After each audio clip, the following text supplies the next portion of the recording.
Before we do start off with today's video, if you guys would like to check out the Discord server, link will be in the description below and will also be in that pinned comment.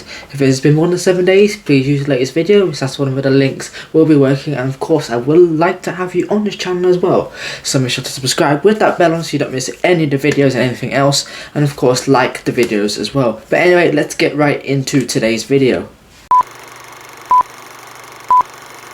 What's up guys, welcome back to another video. First things first, I'm no sporty person and you can clearly see it's sporty.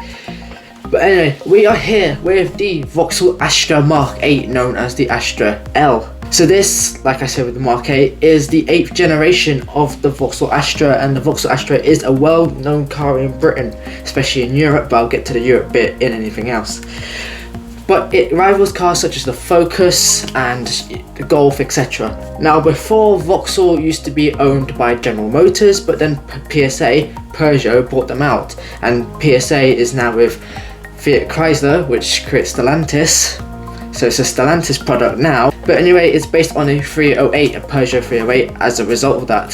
So we're going to see how this car fares from being French rather than American.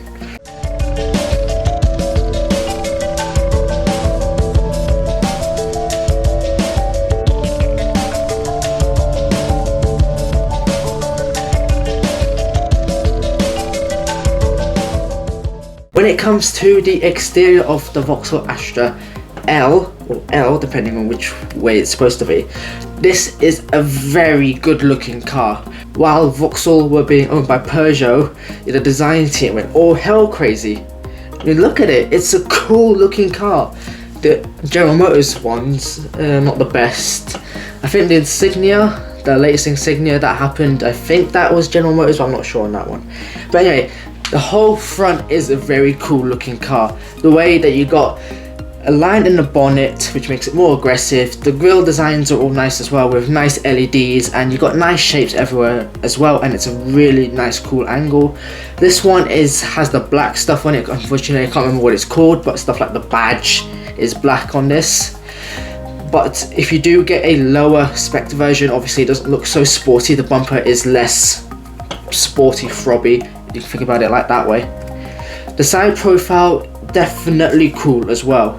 So the overall shape is a nice design, but you got a two-tone. It's technically two-tone, but if you don't want two-tone, you can have that roof, whatever colour the car is. But you obviously on this one, the C-pillar is obviously the same colour as the car, and the overall shape, you know, full of the curves and the lines, and it just looks so good. Even if I'm struggling to kind of think of the design language of it, it's just a cool, nice looking side profile. And the rear, I love this angle too as well. So the lights are a really nice shape, and so it's just the boot and the rear bumper itself. They really fit and they just look cool and semi-sporty.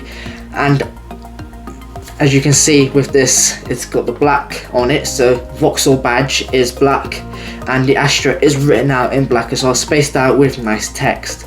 Now to open the boot, it is like a Volkswagen. You have to push it in with the badge and then it lifts up. And with this one, you got the over the boot brake light. It's just below the aerial, if you can see there. It's like a little line, which is a nice futuristic sort of sporty deal. Normal cars just have it just like a normal thing like this, and that is it. But this is a nice sporty looking car. Even if you don't get the ultimate trim level, which I do believe is the highest spec, I think, it's still a nice looking car overall, even if it is a base model. Just all the designs, they work really well, and just the actual shapes that Vauxhall or the designer have chosen for this car are just so good. When it comes to the interior, it is a nice looking interior. So this one is a manual, but if you got an automatic, it would pretty much, it looked like there was nothing there really, to be honest with you. Pretty sure there would be some stuff filled in there. But anyway, so you got two screens, one for your speedometer and one for your infotainment screen. So it's dual screen system. It doesn't look as big, or the bezels look so big compared to other cars, but it's still nice to have this sort of dual screen futuristic thing. I do prefer analog dials, but I don't think analog dials would work well with this. And also something else to note is that you do have buttons to change the climate control. Granted, it's not knobs, which are better, but they are not within the screen, and thank God for that. They didn't follow Peugeot with that route. I'll show you the buttons in the next clip, but something else I would like to note is you can see a bit of red there. If you don't get the red strips, then it is just plain grey, which is a bit of a shame, but you know, it's not the worst thing on the planet. And you got air vents as well. You got one in the center, which is, it's different, let's say that. And the air vent for the passenger is very long, very wide, and you don't see that much either. So overall, it is a nice looking interior. And then to prove that it's got buttons, here it is. You can see the temperature, AC, and on the other side as well, on the windscreen, AC, blah blah blah blah blah, fan stuff, all of that. So granted, it's not knobs, but it is much better than having it within the touchscreen. Now when it comes to the performance, this was a bit complicated for me, but luckily I managed to work my way around it. Hopefully I got all the specs right. I am ignoring the electric version for this review. A lot of reviewers may think they should include it, but personally I'm not including the electric one. If you do want the electric one, you can let me know in the comments below. So you got three choices of kind of engines. You got petrol, diesel and hybrid. So the petrol, you got a 1.2 litre inline 3-cylinder, but you had the option of 108 or 128 brake horsepower. Diesel, there was only one option, and I do believe it didn't last that long. It was a 1.5 litre inline 4-cylinder with 128 horsepower, like the previous 1.2. And then you got a hybrid. Now you got two kind of hybrids here. You got a plug-in and a mild hybrid self-charge. So when it comes to plug-ins, you got a 1.6 litre inline 4-cylinder with an electric motor and batteries, altogether 177 horsepower. But then you could get something called the GSE, which had a 1.6 litre inline 4-cylinder, same as the other one, but it had 221 brake horsepower. And then you got a mild hybrid one, which was introduced later. So this, again, 1.2 litre inline 3-cylinder, but it had little battery and motor as well, and it would self-charge and had 134 horsepower. So what we're going to do is take one from each, as we usually do, otherwise we would be here for the rest of our lives, as I usually say. So for the petrol, I chose the more powerful one. So this one does have a turbo on it, and it has 170 pound-feet of torque. It is front-wheel drive, and it does weigh 1,266 kilograms if you get the 6-speed manual. And if you get your 8-speed automatic, it is 1,296 kilograms. I do believe that the less powerful version of the 1.2 does not have an automatic option. So if you want an automatic petrol, this is the one you go for. 0 to 60 is 9.7 seconds, and the top speed is 130 miles an hour. Now when it comes to the diesel, again turbo as well, 128 horsepower the same, and 221 pound-feet of torque. Drivetrain is front-wheel drive, and unfortunately I couldn't find the weight for the 6-speed manual, but the weight for the 8-speed automatic is 1,363 kilograms. Now I can't imagine the weight for the 6-speed manual would differ so much compared to the automatic. And also something I would like to say is, if you did go into Auto Trader, the majority of these would be automatic. I believe it only came out as automatic first, but you could get a few manual options if you absolutely needed to. 0 to 60 was 10.6 seconds, and top speed is the same at 130 miles an hour. Next we have the GSE. I chose the most powerful plug-in hybrid version you could get. So 1.6 litre inline 4-cylinder, it did have a turbo on it, but unfortunately I couldn't make it fit in the writing. So hybrid, as we know, 222 brake horsepower and 265 pound-feet of torque. Front wheel drive, and it does weigh 1,628 kilograms, obviously because it is quite a heavy car with the batteries and electric motor. It is only an 8-speed automatic. Notice there's no CVTs for any of these hybrids, which is, personally, I'm happy with that. 0 to 60 is 7.3 seconds, and the top speed is 146 miles an hour. So you can kind of think of it as a warm hatch. I wouldn't call it hot because it doesn't look the hottest, and it's not the most powerful thing on the planet, especially if you consider things like the Ford Focus ST and the Renault Megane and the Golf GTI. When it comes to the practicality, the boot of the petrol and diesel ones and the mild hybrid one is 422 litres, which is a big size, and it is a nice square deep shape as well. And I do believe on certain versions you did get an adjustable boot floor.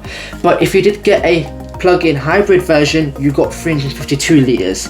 Now yes, granted it is reduced, so it's not as practical, but it's not the worst size of boots. It's still big and it's still boxy and it's still very, very usable. So even though it is worse for being smaller, you can't really blame it because the battery's underneath and it's not bad anyway.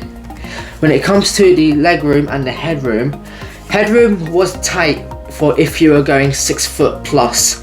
So unfortunately it would be a bit of a struggle if you are that height. Legroom it's mixed, so if your driver was 6 foot or very tall and you were very tall, then legroom would be limited. But if one of you was shorter like me, then it wouldn't be such a problem. So if the driver was, say, I don't know, my height, 5'7", someone who is over 6 foot should be alright in there. And if the driver is over 6 foot and the passenger like me is short, well, not short, I don't want to call myself short, but then it shouldn't be too bad then. So it's kind of mixed on that matter. It can be bad. There are certain rivals that would be better in the back seat than this Vauxhall Astra L. So when it comes to the handling and the comfort, I did struggle on this because when reading reviews are all over the place. Some say it's good, some say it's bad. It's like, well, what do you go for? Like, you're saying two different things. But anyway, the actual ride comfort itself, it wasn't bad, it wasn't uncomfortable. It was comfortable enough for carrying passengers around, and you would feel some bumps in the road because the suspension would be, it would be a bit stiffer, especially on the plug-in hybrid ones where there was more weight to it as well. So that obviously doesn't help when it comes to ride comfort. But they're both, the petrol, diesel and the plug-in hybrids, they're not uncomfortable to say the least. They try to be a little bit bouncy and jittery at lower speeds and over bumps and all that, but it's never truly uncomfortable and the worst thing you've ever experienced. It should just about be okay for you, so it is moderately acceptable. The handling as well, again, mixed. So some say it's good for this class of car, some say it's not. One review said that the steering is kind of numb, but then another one says it's precise, and that there is limited body roll, so that the body control is actually decent.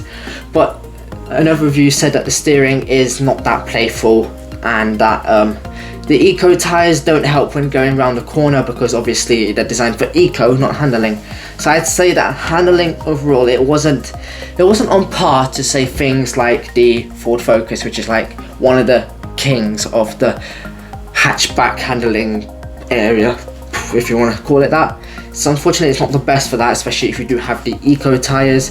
And if it's true that the steering is numb, that doesn't help as well.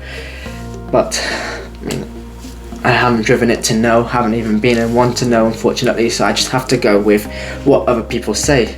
And something else I would like to say is that if you did get the plug-in hybrid versions, obviously they would have slightly stiffer suspension because obviously they are much heavier, like 300 kilograms heavier, which is a lot. So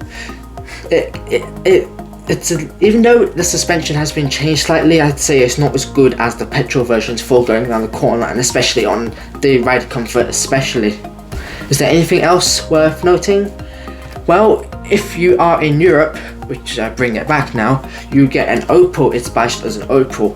Now, when General Motors owned Vauxhall and Opel, it used to be like you got these two, and then you got Holden in Australia, and then you got things like Buick in America. You even got some Chevys badged as Opels and Vauxhalls, different versions like the Carl, and then you got Daewoo stuff and all of that.